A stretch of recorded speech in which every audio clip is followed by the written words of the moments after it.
मांडवा नाम के गांव में शिवा नाम का एक मछुआरा अपनी पत्नी सीता के साथ रहता था। वो रोज मछली पकड़ के बाजार में बेचता था और उसी कमाई से अपना गुजारा किया करता था। बारिश का मौसम चल रहा था। जोरदार बारिश के कारण समंदर में बाढ़ आने की संभावना थी और इसीलिए मछली पकड़ने के लिए पाबंदी लगाई गई थी। सारे मछुआरों का उद्योग ना होने के कारण बड़ा ही बुरा हाल था।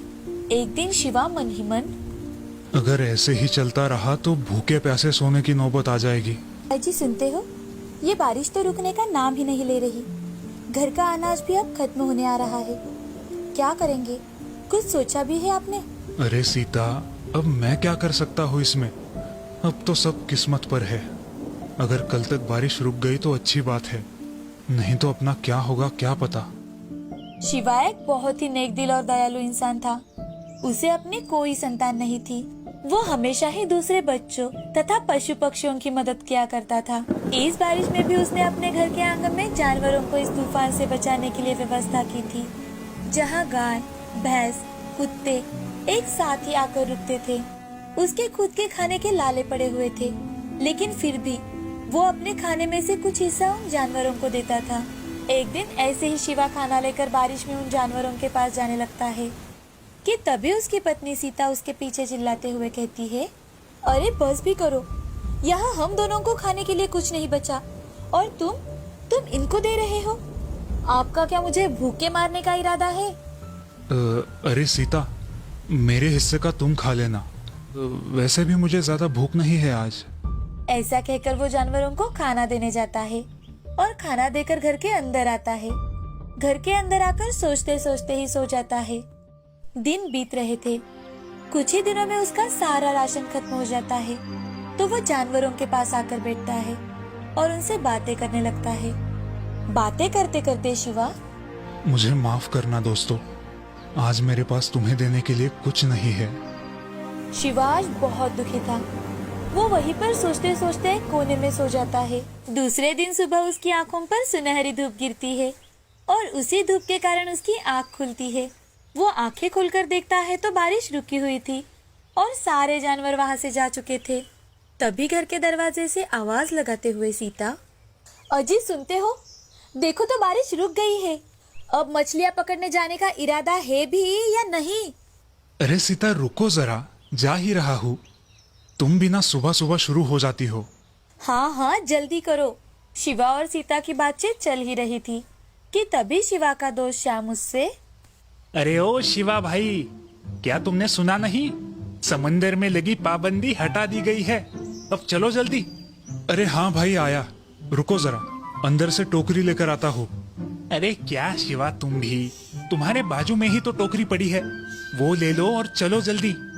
शिवा वहीं पर पड़ी टोकरी को देखकर थोड़ा सोच में पड़ जाता है, लेकिन जल्दबाजी में वो उसी टोकरी को लेकर चला जाता है। आज सारे के सारे मछुआरे मछली पकड़ने के लिए समंदर में जा रहे थे। शिवा भी बड़े ही उत्साह के साथ अपने दोस्त श्याम के साथ मछली पकड़ने समंदर में गया। हाँ, आज तो बड़ा मजा आएगा। बहुत दिनों बाद मछली पकड़ रहा हूँ। हाँ भाई, इतने दिनों में बहुत नुकसान हुआ है। अब श्याम और शिवा दोनों अलग अलग जगहों पर मछली पकड़ने जाते हैं। शिवा मछली पकड़ने के लिए अपना जाल समंदर में बिछाता है, लेकिन आज उसके जाल में सिर्फ 2-3 ही मछलियां फंसी थी। उन्हें वो टोकरी में डालकर फिर से जाल बिछाता है और मन ही मन, हे भगवान, आज तो कृपा करो हम पे। अगर ऐसे ही 1-2 मछलियां पकड़ते बैठा तो यही रात हो जाएगी और कहीं फिर से बारिश चालू हो गई तो आज भी हमारे खाने पीने के लाले पड़ जाएंगे। वो मछलियाँ टोकरी में डालने जाता है। जैसे ही वो मछलियाँ टोकरी में डालता है तो उसकी नजर टोकरी में पड़ती है। पहले डाली हुई सारी की सारी मछलियाँ सोने की बन चुकी होती है। ये सब देखकर शिवा हैरान हो जाता है कि तभी उसके सामने बड़ी सी रोशनी आती है और उसमें से एक देवी प्रकट होती है और वो शिवा से, इतना चकित ना हो बालक, ये सब तुम्हारे अच्छे कर्मों का ही फल है। बस इतना कहकर वो देवी अदृश्य हो जाती है। शिवा देवी माता को बहुत बहुत धन्यवाद देता है और खुश होकर घर जाने के लिए निकलता है। तभी श्याम शिवा को आवाज लगाते हुए, अरे ओ शिवा, कहाँ चले भाई? लगता है तुम्हें मछलियाँ नहीं पकड़नी है। भूखे रहने की आदत हो गई है क्या भाई? अरे नहीं भाई साहब, मेरा हो गया। तुम पकड़ो मछलियाँ, और हाँ, संभल के घर आना। ऐसा कहकर शिवा घर चला जाता है और सीता को सारी बात बताता है। शिवा तुरंत ही जाकर सोने की मछलियाँ बेच देता है और उस दिन से सारे शहरों में व्यापार करने लगता है। उन सोने की मछलियों की वजह से जो खरीदी हुई जहाज थी, उससे कमाई कर शिवा एक बहुत बड़ा अमीर सेठ बन जाता है। लेकिन हाँ, शिवा ने अमीर होने के बाद भी सबकी मदद करना बंद नहीं किया। वो सब गरीब लोगों तथा हर अनाथ की मदद करता रहा। एक समय की बात है, शहर में तारा नाम की 8 साल की छोटी गरीब लड़की थी, जो अपनी माँ राधा और पापा अर्जुन के साथ एक छोटे से घर में रहा करती थी। अर्जुन मजदूरी करके घर चलाता था और उसकी बेटी तारा को स्कूल में पढ़ाता था। एक दिन तारा स्कूल से घर आ रही थी कि तभी उसकी नजर डांस हॉल की ओर जाती है, जिस दीवार को एक छोटा सा होल था। उसमें से वो अपनी आँख से अंदर डांस करते लोगों को देख रही थी कि तभी उसकी माँ राधा वहां आ जाती है और उसका हाथ पकड़कर उसे चिल्लाते हुए उसे घर लेकर जाती है। तारा, कितनी बार कहा है तुम्हें कि वहाँ पर ऐसे टाइम पास मत किया कर। पर माँ, मुझे भी उनके जैसा डांस करना है, बड़ा बनना है, टीवी पे दिखना है। माँ, मुझे भी जाना है वहाँ डांस सीखने। अरे बेटा, वो सब बड़े पैसों वाले लोगों का काम है। हमारे पास इतने पैसे है कहाँ कि हम तुम्हें वहाँ डांस सीखने के लिए भेजे। चलो चुपचाप अपनी पढ़ाई करने के लिए बैठो। माँ की डांट से तारा रूठ के कोने में बैठ जाती है कि तभी तारा के पापा अर्जुन घर आते हैं और वो तारा से, अरे मेरी प्यारी गुड़िया को क्या हुआ? ऐसे मुंह फुलाकर क्यों बैठी है मेरी गुड़िया? पापा, मुझे भी डांस सीखने जाना है। अरे बिटिया, तुम वहाँ जाती ही क्यों हो? अगर तुम वहाँ गई ही नहीं तो तुम्हारे मन में ऐसे विचार भी नहीं आएंगे। हाँ बेटा, हम तुम्हें पढ़ा रहे हैं, यही बहुत बड़ी बात है। तुम पढ़ाई में ध्यान दो और पढ़ लिख कर अच्छी कंपनी में जॉब करो। ठीक है माँ, पापा, अगर आपकी यही इच्छा है तो आज से मैं सिर्फ और सिर्फ पढ़ाई में ही ज्यादा ध्यान दूंगी। चलो अब खाना खाकर सो जाते हैं। कल सुबह पापा को भी काम पर जाना है और तुम्हें भी तो स्कूल जाना है ना। खाना खाकर सब सो जाते हैं। सुबह होते ही अर्जुन अपने काम पर चला जाता है और तारा अपने स्कूल। अब ऐसे ही उनका हर दिन बीता करता था। कई साल बीत जाते हैं। तारा के मन लगाकर पढ़ाई करने के कारण वो हर साल अच्छे नंबरों से पास होती है। तारा की पढ़ाई में प्रगति देखकर अर्जुन और राधा भी बहुत खुश थे। अब तारा का कॉलेज भी खत्म हो जाता है और एक दिन तारा को कॉलेज की तरफ से एक बड़ी कंपनी से इंटर्नशिप के लिए कॉल आता है और उसके बाद वो लोग तारा की काबिलियत देखकर उसे अच्छी पगार वाली नौकरी भी ऑफर करते हैं। तारा बहुत खुश हो जाती है और अपने माँ पिताजी से कहती है, माँ, पापा, मुझे एक कंपनी से इंटर्नशिप के लिए कॉल आया है, जिसके बाद वो लोग मुझे अच्छे पगार वाली नौकरी भी देने वाले हैं। पापा, अब आपको इतनी मेहनत नहीं करनी पड़ेगी। ये खुश खबर सुनकर अर्जुन और राधा की आंखों में से आंसू आ जाते हैं। अरे वाह बेटी, ये तो बहुत अच्छी खबर सुनाई तुमने। देखा राधा, मेरी छोटी सी गुड़िया अब कितनी बड़ी हो गई है। अर्जुन और राधा तारा को गले लगा लेते हैं और राधा भगवान के सामने दिया लगाने जाती है। लेकिन पापा। हाँ बेटा, बोलो, क्या हुआ है? पापा, वो इतनी अच्छी कंपनी में इंटरव्यू के लिए जाने के लिए मेरे पास एक भी अच्छी ड्रेस नहीं है। बिटिया, तुम उसकी फिक्र मत करो। शाम को घर आते समय तुम्हारे लिए एक अच्छी सी ड्रेस लेकर आऊंगा मैं। काम पर जाते ही अर्जुन अपने मालिक के पास जाता है और उनसे, मालिक, वो दरअसल। हाँ अर्जुन, बोलो, क्या कहना चाहते हो? मालिक, क्या मुझे कुछ पैसे उधार मिलेंगे? मुझे अपनी बेटी के लिए ड्रेस लाना था। ठीक है, पर पैसे समय पर जरूर लौटा देना। जी मालिक, धन्यवाद मालिक। अर्जुन अपना सारा काम पूरा कर घर आते वक्त तारा के लिए एक अच्छी ड्रेस लेकर आता है।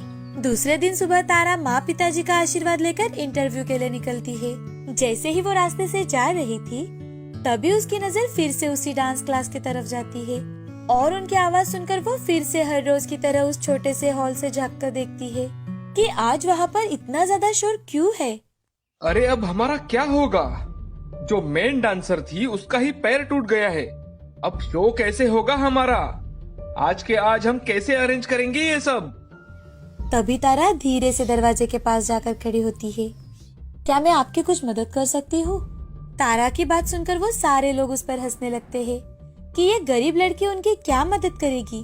कौन हो तुम और तुम क्या मदद करोगी हमारी? सर, आप मुझे एक चांस तो देकर देखिए। अच्छा ठीक है, तुम्हें दिया चांस, अब दिखाओ हमें डांस करके। जब तारा उसका डांस स्टार्ट करती है तो वहाँ के सभी लोग आश्चर्यचकित हो जाते हैं और वो डांस टीचर तारा से, अरे तुमने ये कहाँ से सीखा? ये तो हमारी कोरियोग्राफी है। जी सर, माफ करना, पर मैं रोज आपका डांस देखा करती थी और घर जाकर प्रैक्टिस किया करती थी। मुझे बचपन से ही आपके यहाँ डांस सीखना था, लेकिन हमारे गरीब हालात की वजह से मैं कभी अंदर नहीं आ पाई। तुमने तो हमारी सारी चिंता एक झटके में दूर कर दी। क्या तुम आज के शो में हमारे ग्रुप में परफॉर्म करना चाहोगी? जी सर। अब तारा की खुशी का कोई ठिकाना नहीं था। तभी उसका फोन बजता है। हेलो हेलो मिस तारा, मैं कंपनी से बात कर रही हूँ। आज तुम इंटरव्यू के लिए आ रही हो या नहीं? जी मैम। ऐसा कह के तारा फोन रख देती है और सोच में पड़ जाती है। एक तरफ उसका बचपन का सपना सच हो रहा था और एक तरफ उसके माँ पिताजी का सपना। उनकी मेहनत थी जिससे उन्होंने तारा को इस मकान पर लाया था। लेकिन उस समय तारा अपने पैशन को चुनती है और अपने घर पर बिना बताए ही डांस क्लास वाले लोगों के साथ शो में परफॉर्म करने के लिए निकल जाती है।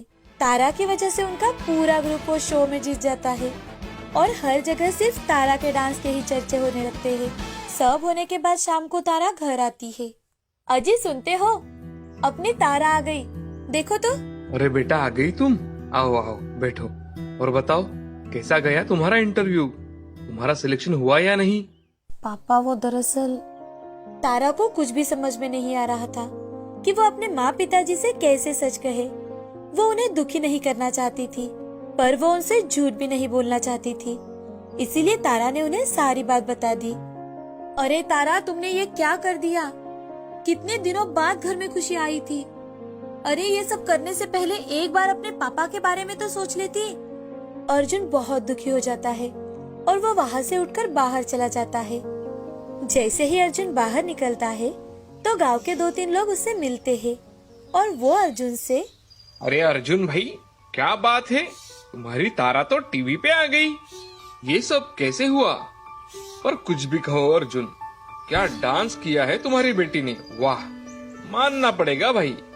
हाँ हाँ अर्जुन भाई, तुम्हारी तारा ने तो अपनी बस्ती का नाम रोशन कर दिया।